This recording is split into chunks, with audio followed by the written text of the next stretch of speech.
Welcome to Gemini season 2022. If you're watching this video, or if you're watching this video during the remaining minutes of Taurus season 2022.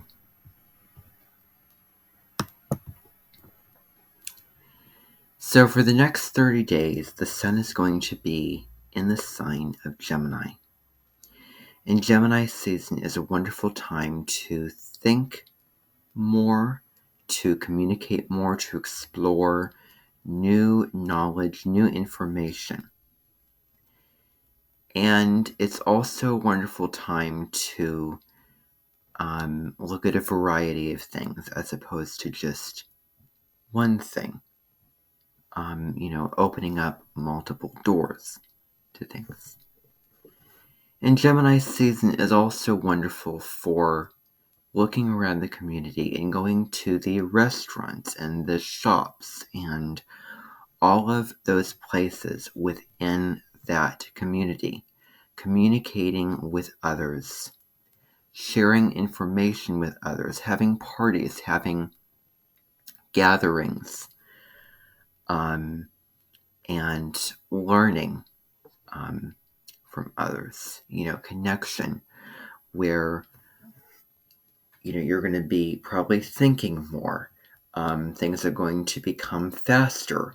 They're going to become more hyper, more sort of just, the energy is really going to increase, and it's going to be very lighter, because Gemini is a very light sign, and it's also a very childlike sign as well. So embracing the child who is innocent and wants to ask so many questions and gain so many answers, and go over here because this looks good, go over there because that looks good. All of those types of things. Now, on the downside, we can get so scatterbrained and we're going from over here to over there that we're not focusing the attention on something. Now, the other thing, too, is to tell the truth. To tell the truth and to not lie and fib. Because Gemini is symbolized by the twins. And twins can play tricks. And twins can have a dual nature. Let's go over here. Let's go over there. No, let's go over there. No, let's go over there. This way's better. No, this way's better. That way. No, this way. This way. That way. So that's the square energy. There's like one's fighting against the other. It's not the most harmonious of aspects and energies, but at best we can connect the two sides together and come together as opposed to fighting. And in that square energy, especially the stubborn fixed squares, when it comes to the fixed signs, especially Taurus, especially the signs Taurus and Leo, very fixed, very stubborn. And I can talk more and more about that square, but we've had that square at the beginning of May, beginning of May, that first Saturday of May on the 7th, May 7th, 2022. But now we're changing modes from fixed to mutable. So that is just some basic information on Gemini season. Now, Mercury, the planet of thinking, the planet of how we take in the information around us, process the information. This doesn't only have to be in a school setting. This can also be, going on a hike. This can be ordering off of a menu and taking in the information. And that also means and affects communication. how we talk, the style of talking, the style of speaking, in better words. So my Mercury would be in Taurus, so I would be more, because Taurus is an earth sign, very practical, and also very deliberate, because Taurus is a very deliberate sign, and Mercury will be retrograding into Taurus on May 22nd, and I'm going to talk about that a little bit later. But so Mercury retrograde is a wonderful time to reflect, get very, very clear about our thinking. We're more attuned to delays. We're more attuned to technological issues. We're more attuned to misunderstandings, miscommunications when Mercury is retrograde. Any big life decision, unless you have to make it, unless you have to buy that new piece of big equipment, that big purchase, buying that new house, signing a contract with this person, starting a new relationship, then, by all means, you live your life, you do whatever the heck that you want to do. It's not, the astrology is not disempowering, and is not dictatorial like that, because dictatorial is not empowering. But being more mindful, checking all the details, and, getting into that kind of thing. So, Mercury retrograde, the first day of Gemini season, May 21st, which is tomorrow, Mercury will be retrograde in Gemini. And Gemini is if you were to split a ball into different parts, because it's multiple parts. We want to go over here, we want to go over there. And it's very hyper, because Gemini can be a crazy sign. And it is, like Virgo, but it is an air sign. And, really it should be the other way around, because Virgo comes after Gemini. So, looking at our mental health, any spiritual practice such as writing things down, on, journaling, meditation, getting grounded, all those things are wonderful for this time. And again, if I didn't say this before, thinking about the information that you're taking in, and how is it making you feel? Is it uplifting you? Is it inspiring you? Is it giving you peace? Or is it putting you down? Is it fear-mongering? Is it aggravating towards you? Or whatever the emotions are. Big things to consider with that.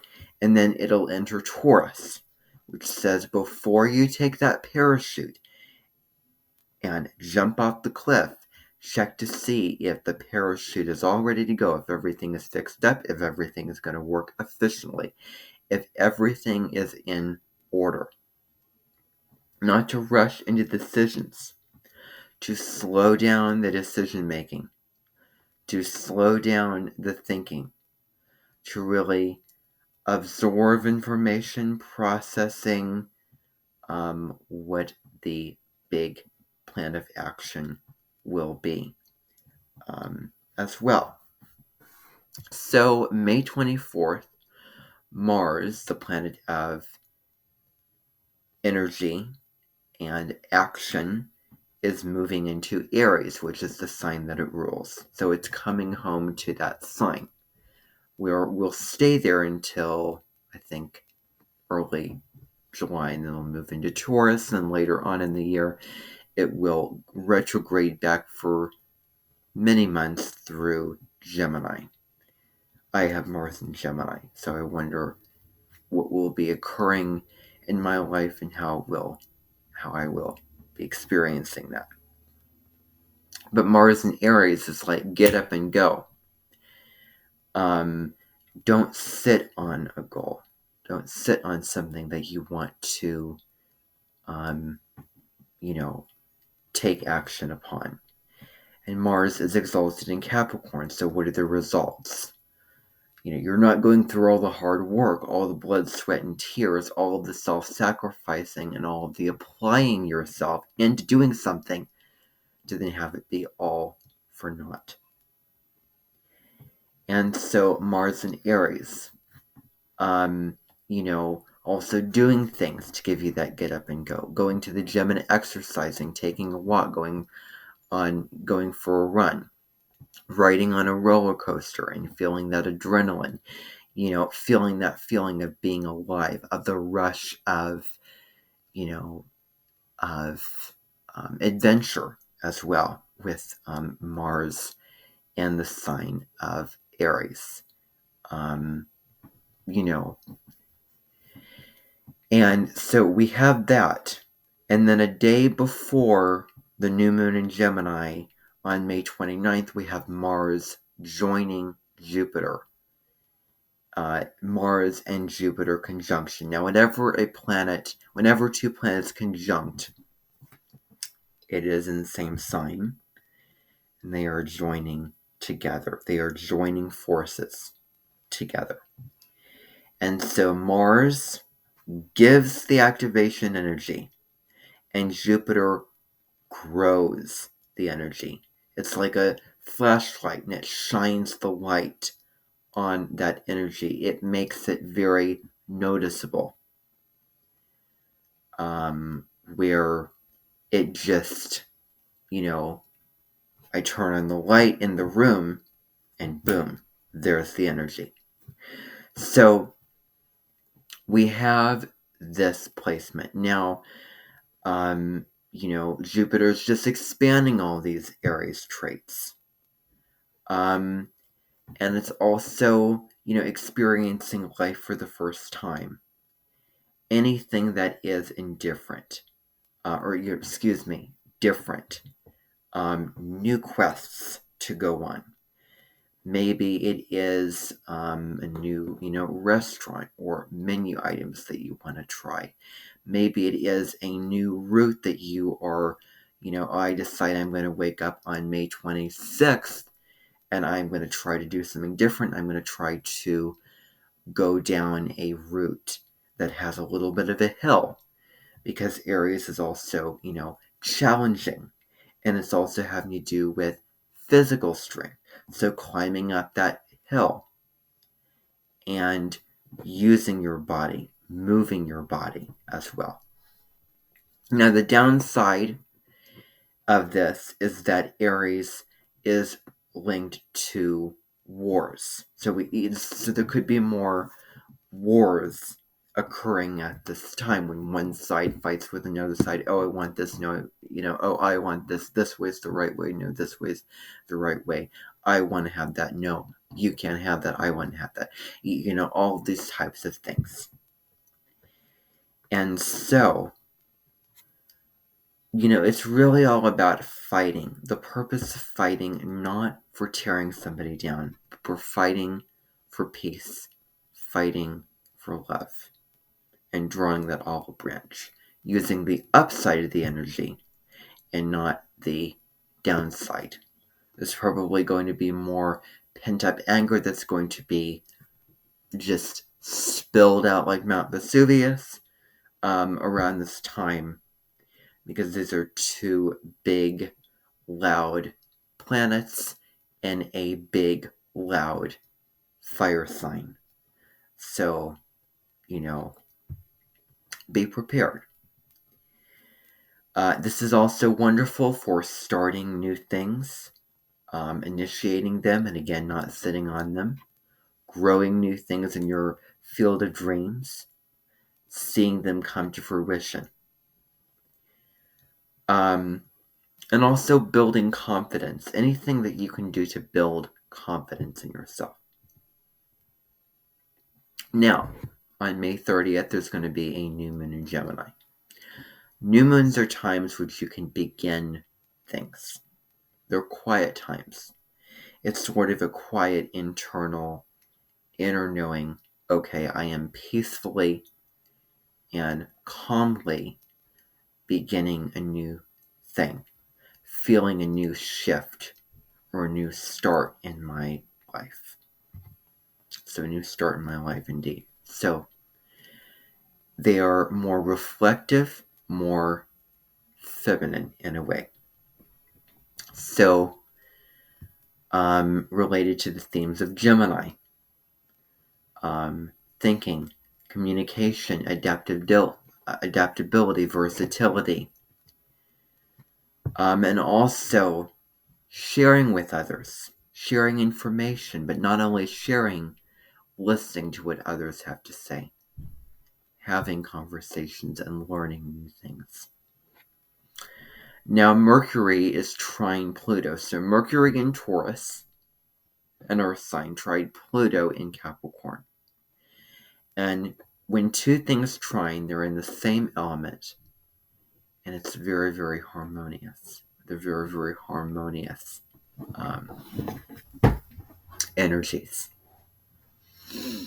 So, this gives depth to communication. You can really, really ask the hard questions to find out the areas that of your life that need fixing and speaking to the unspeakable.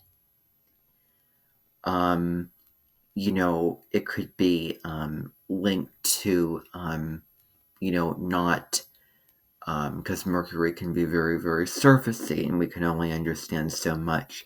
But then going down below to find out what is really, really going on.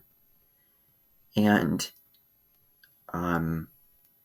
words becoming and or adding more depth to words as well. And these are merely invitations as well. And so Pluto is about getting real. So getting real with ourselves and our mental state and our relationships. What areas need fixing? Now, Mercury is going to be retrograde in Taurus, May 22nd. Now, Saturn is going to join Mercury. Saturn square Mercury. So Saturn, the planet of discipline, squaring Mercury, the planet of communication. So, there could be limitations around Mercury-related matters. So, Mercury-related matters, signing contracts, is sort of the aftermath of Mercury retrograde. So it's very, very difficult for connections with others. There's probably more criticism, possibly, and so many other things concerning that.